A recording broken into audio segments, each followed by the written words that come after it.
अस्सलाम वालेकुम, welcome to नया दौर। मैं हूँ राबिया महमूद। आज हम आवाम की बात में जो आपके सामने दो स्टोरीज के ऊपर बात करेंगे। एक तो काफी जो है वो दोनों ही जो है वो काफी क्रिटिकल इश्यूज के ऊपर है, मगर एक तो काफी हौलनाक सा वाकया है जो कि दिसंबर 7 और 8 के दरमियानी शब के दौरान रिपोर्ट हुआ है कि जो अहमदी जो पाकिस्तानी सिटीजन्स हैं गुजरांवाला में, उनके जो वर्शिप प्लेस है वहां पर उसके मीनार जो मीनार हैं वो गिरा दिए गए और मस्मार कर दिए गए। और ऑफ कोर्स ये उनकी एक जो बेहुरमती है उनकी, वो जहां पर वो अपना जो प्रेयर्स करते हैं उस जगह की।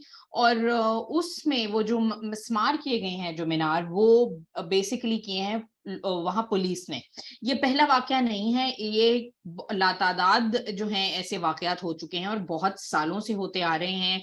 पंजाब में भी और सिंध में भी, कि जहां पर जो अहमदी वर्शिप प्लेसेस हैं जहां पर लोग इबादत करते हैं, उनके मीनार को या तो तोड़ दिया जाता है या उनकी जो फसाड है उसको नुकसान पहुंचा दिया जाता है, इसके बिना के ऊपर के जो लोग हैं कंप्लेन किए हैं, जो यकीनन उसमें शिद्दत पसंद जो एलिमेंट्स होते हैं वो कंप्लेन करते हैं उसके खिलाफ, कि यहाँ पर जो इसका डिजाइन है वो मस्जिद से मिलता जुलता है। और हम पहले ही हमें पता है कि पाकिस्तान के जो लॉ है उसमें 298 एबीसी है, और वो जो है वो अहमदी जो पाकिस्तानी है उनके हकूक की काफी खिलाफ वर्जी है उसके अंदर। तो वो डिस्क्रिमिनेटरी लॉज तो हैं ही, ठीक है, मगर उसकी जो इंटरप्रिटेशन है उसको जो फॉलो किया जाता है वो राइट विंग के कहने पे वो पुलिस जो है हमेशा हरीज जहां पे भी होती है, और वो फिर जो है वो उसको मस्मार कर देती है या नुकसान पहुंचा देती है लोगों के कहने पे। और फिर कहते हैं कि नहीं, उनके साथ बात करके हुई है या उनके साथ जो है मशवरा करके किया है, कि जो अब पिसा हुआ तबका है, एक मार्जिनलाइज्ड एक अकलियत है, तो उनके पास तो कोई और चॉइस नहीं है इस चीज की, कि वो तो खून खराबा नहीं चाहते, वो तो फसाद नहीं चाहते, तो वो तो आराम से जो है उसको फॉलो करते हुए रूल्स को, या ये कि बदअमनी ना हो और वायलेंस ना हो, तो they let the police do whatever it wants to do.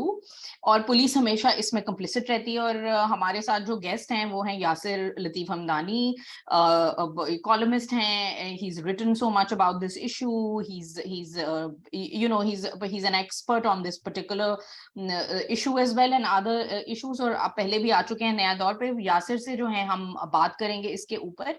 Yasir, एक बात तो ये, और हमने ये भी देखा कि national commission of human rights जो है उन्होंने भी नोटिस ले लिया है, सीसीपीओ को लिखा है उनके दफ्तर ने, कि आपने ये जो खबर सोशल मीडिया पे गिर्द कर रही है, मतलब सॉर्ट ऑफ सर्कुलेट हो रही है, इसके बारे में आप हमें अगले 7 दिनों में जो जवाब दें।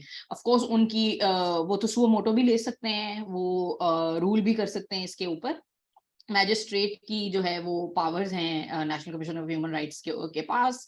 तो पहली बात तो ये कि पुलिस जो कंप्लिसिट होती है, हम जानते हैं कि जस्टिस मंसूर अली शाह की 2022 की एक इतनी प्रोग्रेसिव जजमेंट थी जो कि बिल्कुल प्रोटेक्ट करती है इनकी जो राइट टू वर्शिप है, अहमदी कम्युनिटी की भी और माइनॉरिटीज की भी। फिर हमें पता है कि जस्टिस तसद्दुक हुसैन जिलानी की जो इतनी एक प्रोग्रेसिव जजमेंट थी, जो कि पाकिस्तान जो है वो उसको फॉलो ही नहीं कर सका, उस पर एक वन मैन कमीशन भी है जो उसकी कंप्लायंस को फॉलो कर रहे हैं, मगर कुछ बना नहीं है। What do you have to say when we have these progressive judgements जो प्रोटेक्ट करते हैं राइट्स को, और इन तमाम राइट्स को जो कि इस चीज को भी जो है वो प्रोटेक्ट करते हैं कि ये उनकी जो वर्शिप प्लेस है उसको ना नुकसान पहुंचाया जा सके। और बल्कि मैं कह दूं कि जो अहमदी जमात है उन्होंने कहा है कि हमने उसको कवर करके रखा हुआ था ताकि कोई देख के उसको ना नुकसान ना पहुंचाए ना, मतलब कि वो लोगों को नजर नहीं आ रहा था।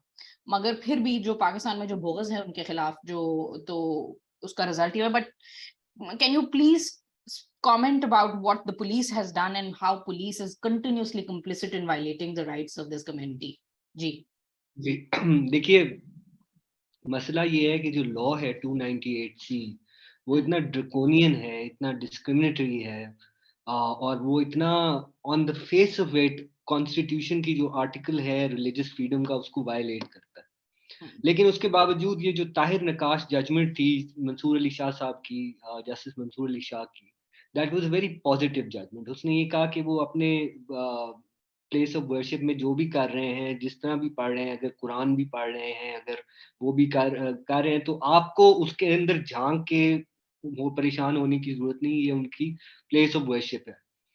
तो ये चीज है, क्योंकि जो इनका मोडस ऑपरेंडी है वो ये है कि ये जाके करते क्या हैं कि ये इनकी अहमदियों की प्लेसेस ऑफ वर्शिप, जिनको हम मस्जिद भी नहीं कह सकते कानूनन बिल्कुल 298 के अंदर, उनके अंदर घुस के देखते हैं कि यहाँ कोई कलमा तो नहीं लिखा हुआ है, यहाँ कोई कुरान शरीफ तो नहीं पढ़ा हुआ, और इस तरह के इसके खिलाफ तायर नकाश जजमेंट थी। अब दूसरी चीज हो गई कि मॉस्क जो है उसका स्ट्रक्चर होता है, उसका क्या स्ट्रक्चर होता है, ये एक आर्किटेक्चरल डिबेट बहुत लंबे से अरसे से चल रही है।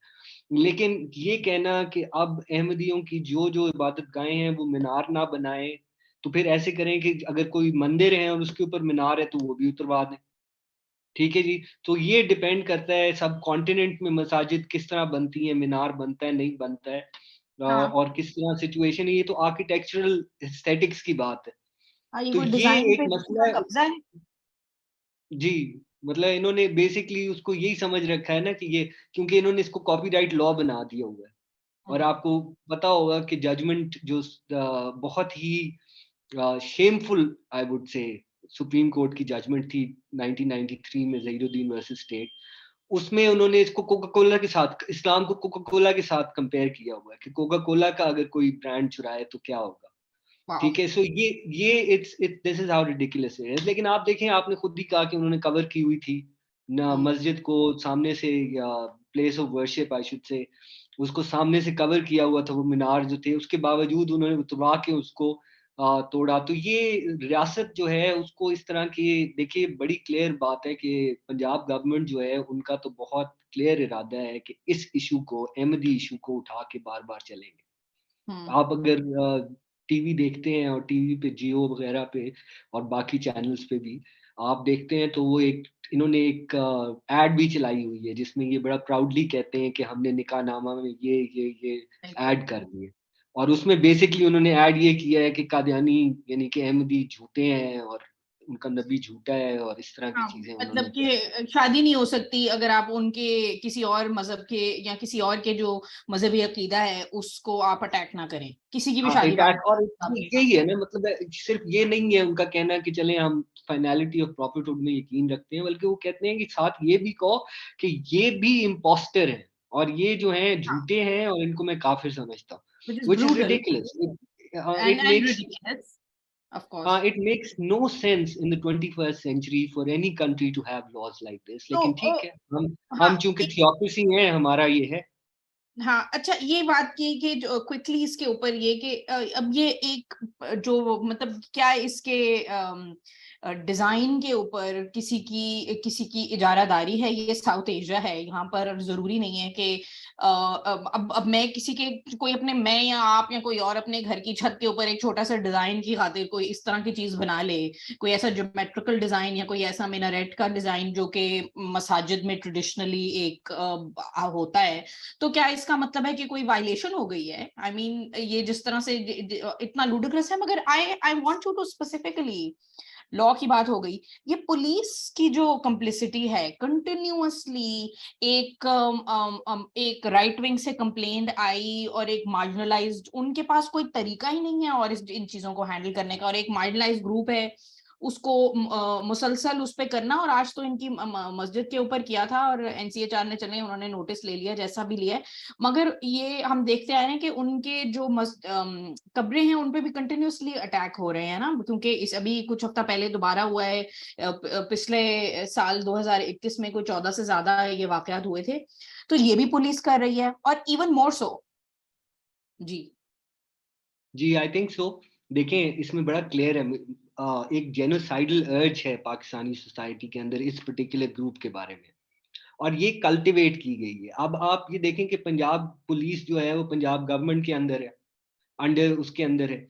तो वो उसने उन्होंने बेसिकली, चूंकि एक एजेंडा है इस वक्त कि इस मसले को इलेक्शन इशू के तौर पे यूज किया जाए, तो वो और उसको इनकरेज कर रहे हैं कि ये इस तरह की चीजें होंगी। लेकिन ये कम्प्लिसिटी आप देखिए कि जो पिछले 4.5 साल 5 साल का अरसा गुजरा है, इसमें ये इशू ज्यादा उठा है 2017 के फैजाबाद धरने के बाद बिल्कुल। से। बिल्कुल। आप देख रहे हैं कि ये इश्यू जो है बढ़ता ही चला जा रहा है। हालाँकि इससे पहले भी हुए हैं वाक़यात कब्रों के और इस तरह की चीज़ों के, लेकिन उनको इस बेचारी जो कम्युनिटी है इसको तो वो ज़िंदगी के बाद भी उनका ये पीछा कर रहे हैं और इनका कहना भी ये है। मैंने इनके एक लामा साहब से मेरी मुलाकात हुई थी, उन्होंने कहा था कि हम जो है इनको इस मुल्क में इनका रहना-सहना सारा कुछ जो है वो ख़त्म कर देंगे और इनको हम ज़िंदा नहीं रहने देंगे इस मुल्क में, यानी कि अच्छा, जेनोसाइड कर देंगे। हाँ, जो तो जो ग्रुप था, कोई खत्म नबूवत या कोई दूसरा हाँ, तहज़ीब है। ख़त्म नबूवत लॉयर्स फोरम, ठीक ख़त्म है। नबूवत लॉयर्स फोरम के थे जिन्होंने कहा था। ठीक है। ओके, बिल्कुल। और जेनोसाइडल अर्ज जो है, और I think it's accurate to use this term, you know, in even कि ये है इस सोसाइटी में, और वो चाहते हैं कि इनको इतना ब्रूटलाइज किया जाए और इनको खत्म कर दिया जाए। और जैसे कि हम देख रहे हैं कि ये मतलब सैकड़ों की तादाद में किसी कब्रिस्तान में घुस के कब्रों को नुकसान पहुंचाना, टारगेट किलिंग करना, बाहर जिसका कोई ताल्लुक नहीं है निकाह का या पासपोर्ट का या एनआईसी का, कि किसी उस बंदे का तो इससे ताल्लुक नहीं जो अहमदी नहीं है, कि वो अहमदियों का क्या अकीदा है, तो वो भी उनको जो है वो डिनाउंस करे हर step of the way. Islamabad High Court की जो नादरा से उन्होंने गवर्नमेंट में काम करने वाले अहमदीज हैं उनका डेटा मांगा था। So that's there. सो एनसीएचआर ने अब उसका नोटिस लिया है। हम देखते हैं कि 7 दिनों में आगे वो क्या उसका रिस्पॉन्स आता है। अब वो उसको क्या रीबिल्ड करेंगे या कोई अपॉलॉजी होगी या क्या, ये नहीं पता, क्योंकि जो वायलेशन है वो तो हो गई हकूक की। अब अच्छा, अब अगला मैं स्टोरी की तरफ जो है क्विक एक कमेंट आपसे लेती हूँ। हम एनसीएचआर की बात करें, उन्होंने कुछ दिन पहले एक और नोटिस लिया है डिस्क्रिमिनेशन अगेंस्ट माइनॉरिटी प्रिजनर्स की। तो अच्छा है, ठीक है। सेक्शन 9 है एनसीएचआर का, एनसीएचआर के एक्ट का, जिसके तहत उन्होंने प्रिजन रूल्स को फॉलो करके रूल 215 है, और उसमें कि आपकी जो कमी हो जाती है आपके उसमें सेंटेंस में, आई बिलीव कि अगर आप कोई प्रिस्क्राइब्ड कोई एग्जाम्स जो हैं वो ले लें कुछ पढ़ के, तो उसमें जो है कोई हिफ्ज कुरान अगर हो तो उसके उसके तहत जो है मुसलमान जो प्रिजनर्स हैं उनकी रिमिशन हो जाती है सेंटेंस की। मगर जो नॉन मुस्लिम्स हैं वो भी अगर अपना उनका एक कोई एग्जाम है रिलीजियस एजुकेशन का, अगर वो लें तो उनकी भी जो है रिमिशन होनी चाहिए। मगर जो एनसीएचआर ने पाकिस्तान की जो है वो आर्टिकल 25 को भी देखा है, अपनी कॉन्स्टिट्यूशन को भी, और उसके अलावा जो पाकिस्तान की इंटरनेशनल ऑब्लिगेशंस हैं, covenant on civil and political rights और convention on elimination of all forms of discrimination, जो पाकिस्तान की ऑब्लिगेशंस हैं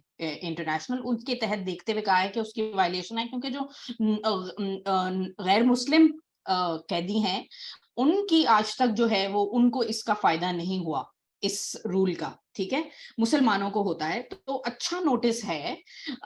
इसके ऊपर जो है आपका क्विक कमेंट। और मगर मैं एक बात कह दूं कि नोटिस जो जो उन्होंने ले लिया इसके ऊपर, मगर एक मसला ये है कि जो प्रिजनर्स हैं, जो मैं तो ब्लास्फेमी के प्रिजनर्स की बात करूंगी, और जो रिलीजन लिंक्ड ऑफेंसेस के जो प्रिजनर्स हैं, जिसमें बहुत ज्यादा प्रिजनर्स जो हैं वो गैर मुस्लिम भी हैं और मुस्लिम भी हैं, उनकी जो कंडीशंस हैं इम्प्रिजनमेंट की, कुछ चीजें वो भी हैं उन नोटिस करने वाली। ये तो चलो उन्होंने लिया रिमिशन ऑफ सेंटेंस एक, मगर उनकी जो ब्रूटल किस्म की जो कंडीशंस हैं प्रिजन्स की, वो जो टॉर्चर को अमाउंट करती हैं, ठीक है, जो हमने भी देखा है कुछ रिसर्च करके और डेटा को, तो वो टॉर्चर के क्राइटेरिया के ऊपर उतरती हैं। उस तरह की चीजों के ऊपर भी जो है वो जो है वो नोटिस लिया जाना चाहिए। और उसमें हर ब्लास्फेमी जिसके ऊपर लगती है या कोई भी रिलीजन लिंक्ड ऑफेंस है, वो तो वल्नरेबल होता है। जो गैर मुस्लिम होता है तो वो उससे भी ज्यादा वल्नरेबल होता है जेल के अंदर।